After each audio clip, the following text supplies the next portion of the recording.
Buenos días, bro. Buenos días, licenciado. ¿Qué tal? Muy buenos días, sean ustedes bienvenidos a esta nueva semana de labores. Buenos días, Lice. Esperando se encuentren bien en unión de toda su familia.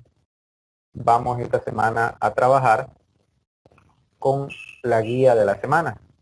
Y en el Google Classroom va a estar subido la guía, va a estar subido estas diapositivas, va a estar también subido la parte del libro de primero de bachillerato, en donde ustedes tienen que desarrollar 5 ejercicios, 5 actividades que están en el libro de primero de bachillerato y la actividad específica en la guía de la semana. Para ello, vamos a empezar compartiendo la pantalla con lo que está preparado para esta semana. En esta semana lo que vamos a trabajar es con el tema de funciones, ¿sí? Pero ustedes deberían ya aplicar nada más los conocimientos adquiridos de funciones en la guía de la semana. Pero nosotros vamos a recordar, para que no se vayan a equivocar, vamos a recordar ciertas definiciones de funciones. Por ejemplo, lo que es una función, ¿sí? Vamos a recordar lo que es una función.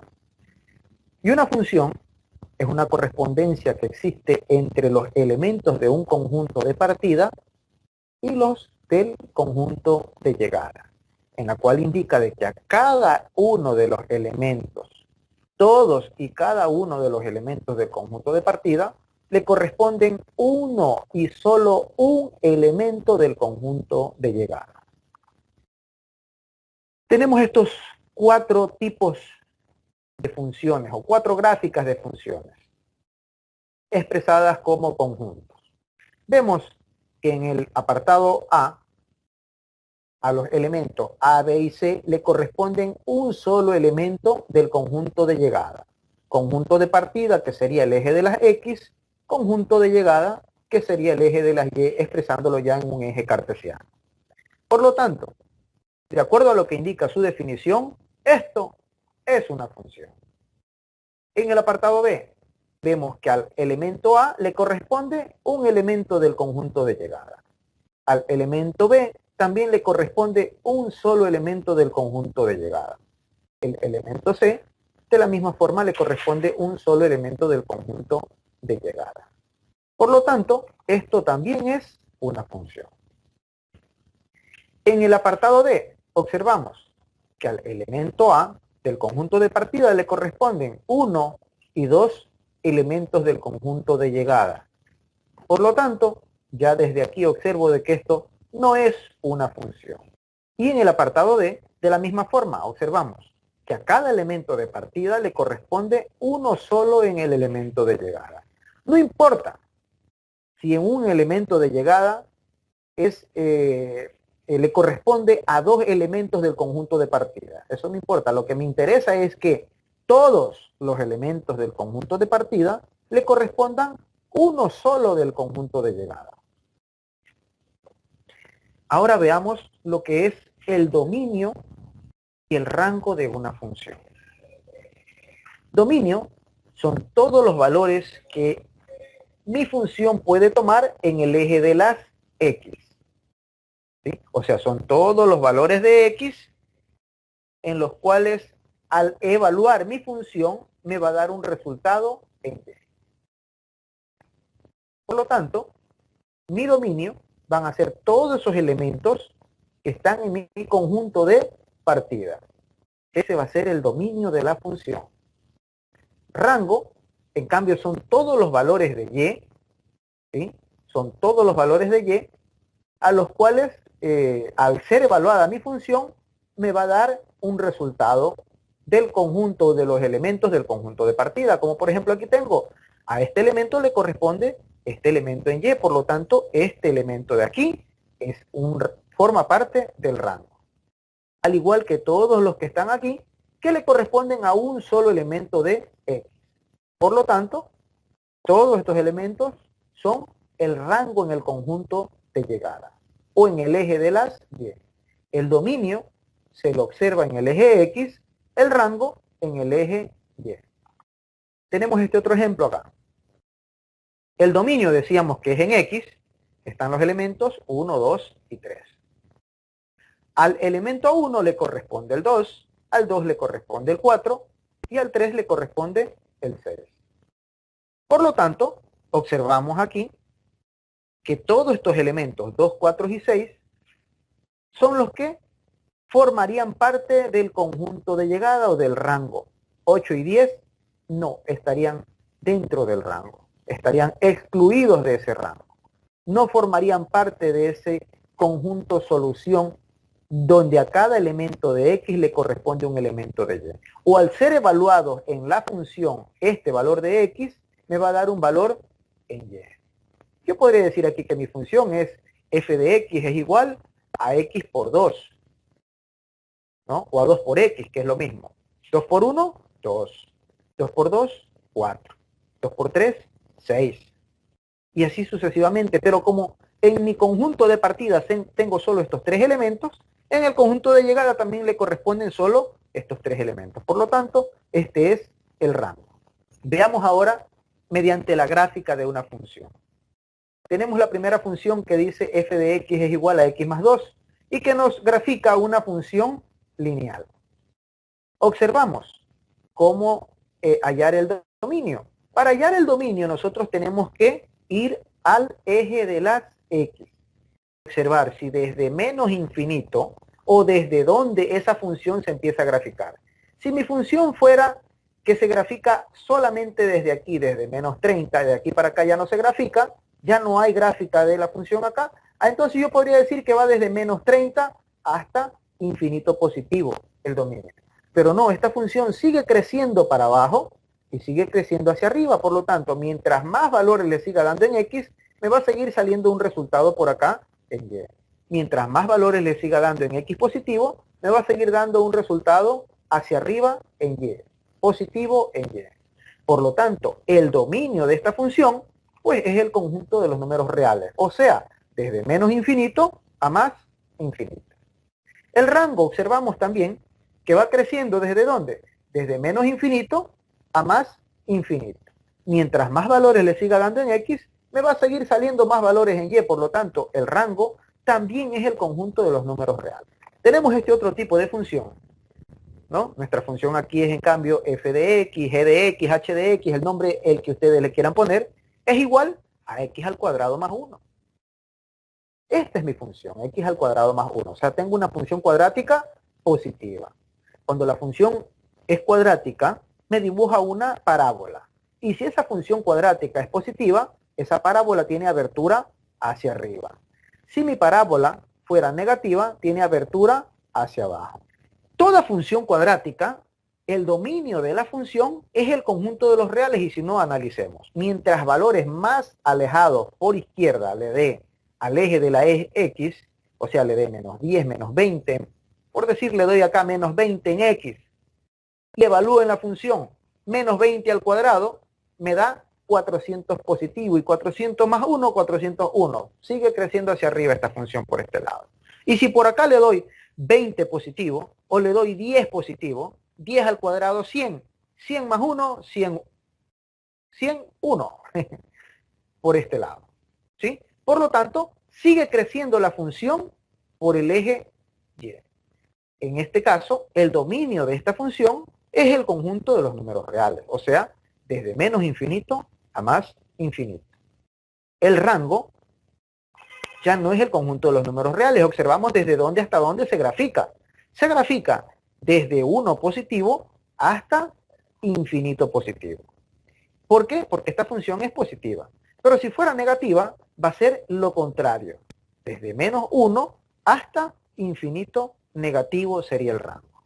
Porque la gráfica de la función cambiaría en abertura hacia abajo, ya no abertura hacia arriba. Monotonía de funciones. ¿Qué es la monotonía de una función? La monotonía de una función no es nada más de que verificar si esa función crece o decrece. O sea, si es una función creciente, decreciente o constante. Para que una función sea creciente o decreciente, deben cumplir una serie de condiciones. Si nosotros tenemos la gráfica de una función, en este caso tengo esta función pintada de azul, ¿sí? Que es una función, una parábola, es una parábola, y que llega hasta un punto en donde empieza a ser una función constante. Para yo poder verificar si una función es creciente o decreciente, yo debo tomar dos puntos de mi función. En este caso, en esta función voy a tomar este punto que está aquí, que sería menos 2. Ese sería mi x1, ¿sí? Menos 2. Y al yo evaluar esa función, al meter ese valor de x menos 2 en mi función, me va a dar un resultado que sería en este caso 5. O sea, este sería x1 y este valor de acá sería f de x1. Por acá yo tengo otro valor, un x2, que sería menos 1, y al evaluar me da 2. O sea, este sería f de x2. Entonces, para que una función sea decreciente, x1 debe ser menor que x2. Vemos aquí que menos 2 es menor que menos 1. Y f de x1 debe ser mayor que f de x2. Por lo tanto, ahí mi función es decreciente. Para que una función sea creciente, f de x1 debe ser menor que f de x2. Y f de x1 también debe ser menor que f de x2, para que esa función sea creciente. Y para que una función sea constante, x1 debe ser menor que x2 y f de x1 debe ser igual a f de x2. Eso lo tenemos ubicado aquí. Una función es creciente cuando x1 es menor que x2 y f de x1 también es menor que f de x2. Observamos en el tramo, ¿sí? En este intervalo tenemos que es creciente. ¿Desde dónde? Desde 0 en x hasta 2 en x. Por lo tanto, mi intervalo de crecimiento va a ser de 0 a 2. Incluido el 0 porque forma parte de la función, incluido el 2 también porque forma parte de la función. Es decreciente cuando x1 es menor que x2 y f de x1 es mayor que f de x2. Observamos, x1 es menor que x2, sí, menos 2 es menor que 1. Y f de x1, 5, es mayor que f de x2, 2, es correcto. Por lo tanto, esta función es decreciente. ¿Desde dónde? Desde menos infinito hasta 0. Porque justo en este punto, la función deja de decrecer y empieza a crecer. Y la función es constante desde x1, 2, hasta x2, 5. 2 es menor que 5, se cumple esta parte de la condición. Y la segunda dice, f de x1, 5, es igual a f de x2, 5. Es correcto, por lo tanto, en este tramo mi función es constante. Actividades que ustedes tienen que desarrollar. Leer el artículo que está publicado en la página 14 de la guía y reflexionar acerca del tratamiento matemático. Que el tratamiento matemático no es nada más que ejercicios específicos para entender conceptos de base matemática a través de la observación de gráficos. También tienen que resolver en el libro de primero de bachillerato los ejercicios de la página 102. Pero para ello ustedes tienen que observar o leer desde la página 98 a la página 102 y en la página 102 resolver los ejercicios del 1 al 5. En el texto que está publicado en la guía, que ya mismo les muestro, tienen que analizar las gráficas, ¿no? Y plantear 5 conclusiones en base a la gráfica, tomando en cuenta las definiciones que hemos visto hace un momento: dominio, rango, monotonía de una función. ¿Sí? La gráfica, perdón, la guía es la siguiente.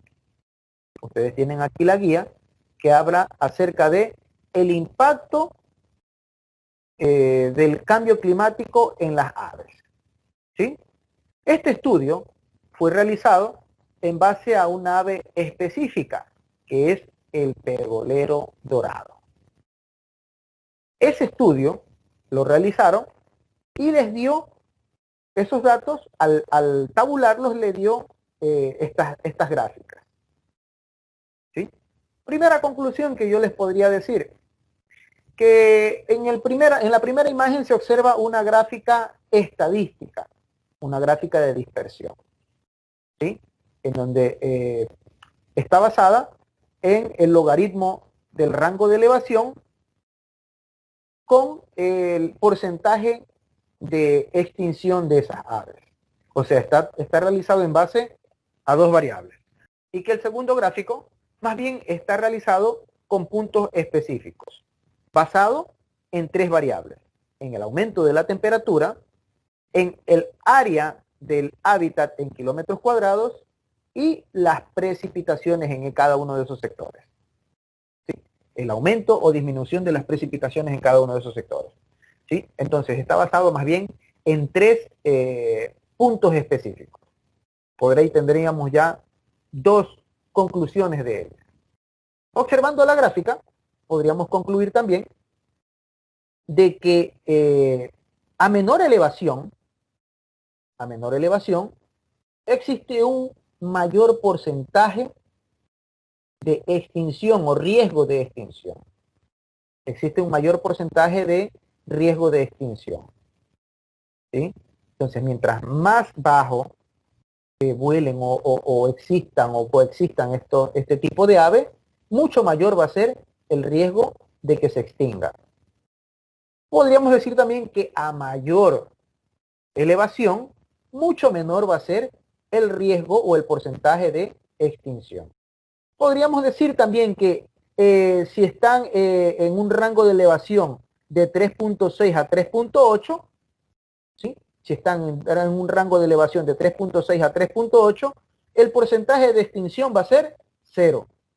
Por acá, observando la otra gráfica, podríamos decir que a un aumento de temperatura o cuando aumente la temperatura en grados centígrados, ¿sí? Con cada grado que aumenta la temperatura en grados centígrados, aumenta el riesgo de extinción de estas aves, ya que va reduciendo el porcentaje o el hábitat en kilómetros cuadrados hasta hacerse completamente 0.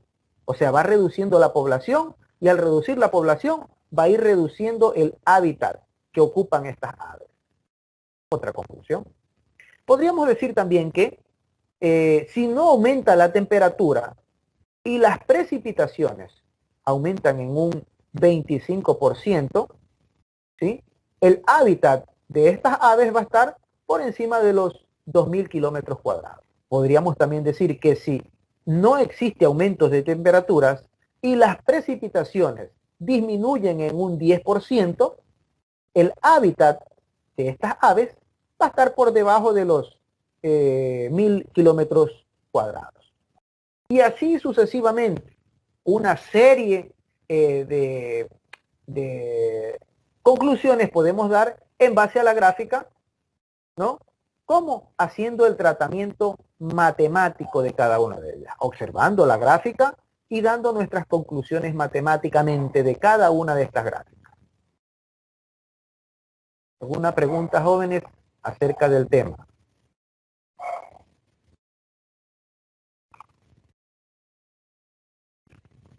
Ninguna, muy bien.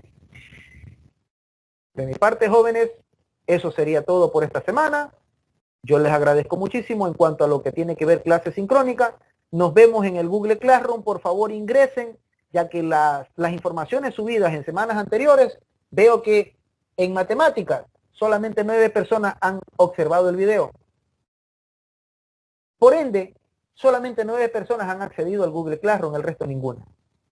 Entonces, por favor, cualquier información que yo subo ahí también es para que ustedes la utilicen, para que ustedes la vean. ¿Sí? Traten de hacer uso de las herramientas asincrónicas también, por favor. De mi parte, muchísimas gracias. Nos vemos la próxima clase.